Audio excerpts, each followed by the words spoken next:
Story boys, just at Richmond Park here, St. Patrick's Athletic Matchday vlog, taking on Dundalk FC.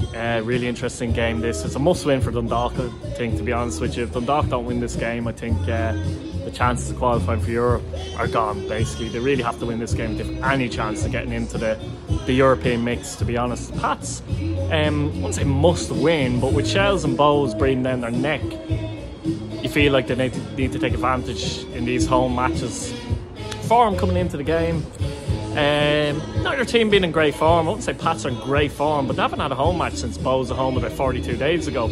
So they've been on the road quite a lot lately, like, you know, that kind of way. Whereas Dundalk, seems to be issues going on there in a lot of areas of the club, but to lose 4-0 in the cup and be 4-0 down at half time against Galway was like atrocious, let's be real about it. I watched that game back as well, and to be honest with you, 4-0 flattered them. A couple of goals disallowed, a couple of more chances for Galway. They really did destroy them. And will we see a reaction from Dundalk today? Like, they have players that can hurt you. Archie Davis, very good cross to the ball. Hooban, we know what Pat Hooban's like.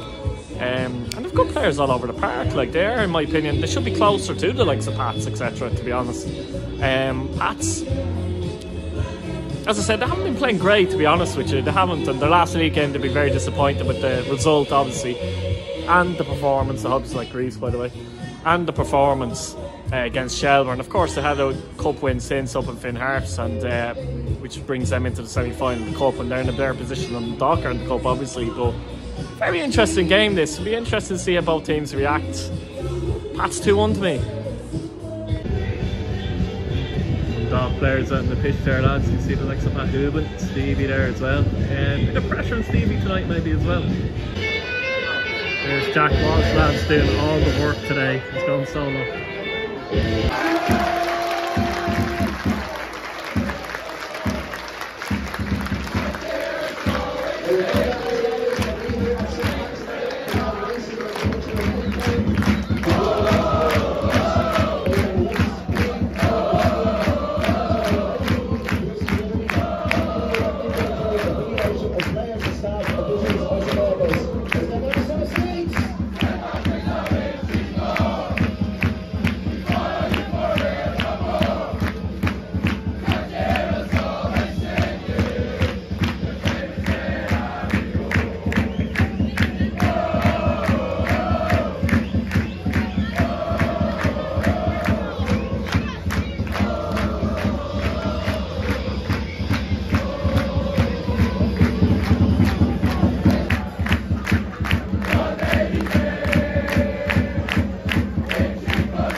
So just home from the game, finished St Patrick's Athletic 3, Dundalk 1 after it was a stalemate 0-0 at half time, and kind of a game of two and a halves, to be honest. In the first half, I thought Dundalk were the better team. Generally, they played in the front foot. They had some opportunities. Linus forced into a good save. I thought Kelly was causing a lot of problems in their left wing against Cyborg, who, in fairness, has been out for 16 weeks. I'm surprised he started. Funny enough, he went off and Curtis moved there and Norman came on. And I think that might have helped Pats. A bit of a blessing in many ways, as Curtis was very good in the game at right back. And the Dock would have been disappointed not going ahead at half time, to be honest, or being ahead at half time, to be honest. Pat seemed happy enough to let them have the ball. Sloggett played centre back for Dundalk, and Benson was left back for Dundalk, which was very interesting as well, to be honest with you. A bit of a surprise. I know they're missing players, but even so. And as I said, 0-0 at half time. Dundalk the better side. Second half, Pats went at them straight away. Pressed higher, had more energy, more bite, more aggression about them. Got at Dundalk's backline, caused problems and scored goals basically. Tommy Lonergan I think it was Joe Redmond played over the top, but Lonergan finishes brilliantly. Great touch, gets in, composure, cool finish, 1-0 Pats. Lonergan makes it 2-0 Pats with a lovely lob, perfect chip over Shepherd. Had to get it spot on, otherwise Shepherd saves it or goes over. Shepherd was agonisingly trying to get to it, but beautiful finish from Lonergan, and Pats were 2 up and on their way. Dundalk then got a goal back in the second half through Daniel Kelly. A bit of a collision between Norman actually and Mulroney, and Kelly gets in and finishes well to make it 2-1. And then for about 5-10 minutes, maybe-ish, Dundalk had the ball again. Pats were kind of sitting a bit as well. Benson picked up a second yellow after a foul on Mark Doyle. And then Mason Melia, on his birthday, 16 years of age, Mason Melia. I couldn't really see what happened for the penalty. It was kind of at the far side of the edge of the box, hard to see, but Mason Melia at 16 steps up, takes the penalty, 3-1 Pats. Great moment for him, to be fair. And yeah, I mean, the second half, Pats were much better when they played in the front foot, to be honest, much better. And Dundalk showed their vulnerabilities in that second half. But yeah, Pats fully deserved the 3 points in the end. It was a good 3 points for them, and that's Dundalk out of the European race now, definitely 100%, because they've obviously lost since Pats, Shelburne have won, and even Bowles gained a point from Dundalk's perspective. So that's them out of the race for Europe, absolutely. That's very disappointing for Dundalk, I must say. Be interested to see what Dundalk fans think about that. For Pats, funnily enough, dropped points for Shamrock Rovers very surprisingly tonight, and Derry failed to take advantage as they lost to Sligo. Win on Monday and they're only 3 points behind Rovers. You never know. They did play better in the second half today, as I said, Pats, and I was delighted for Tommy Lonergan. I'm going to give him my man the match though. I thought Lennon was brilliant throughout the 90 minutes for Pats. Curtis as well, really, really good. I'm going to give it to Lonergan. 2 brilliant finishes, and you know, I've said it before, if Lonergan gets a run of games, he'll score goals. He's a goal scorer, he's composed in front of goal and he can finish, and he's shown that. That's 3 goals suddenly now in 2 games for Tommy Lonergan. Delighted for him actually, because I think he's a good striker, I really do. And those finishes were crucial in a time where Pats were on top, and that's what you need to do, isn't it? When you're on top, you need to be able to find the net, and Lonergan done that expertly, to be honest. So atmosphere good, man of the match Tommy Lonergan, 3-1 Pats. Let me know your thoughts in the comments. Subscribe to the channel if you haven't already. Hit your bell notification button so you don't miss a video. And yeah, that's it. On to Monday, and it'll be Bowls Shells. So see you later.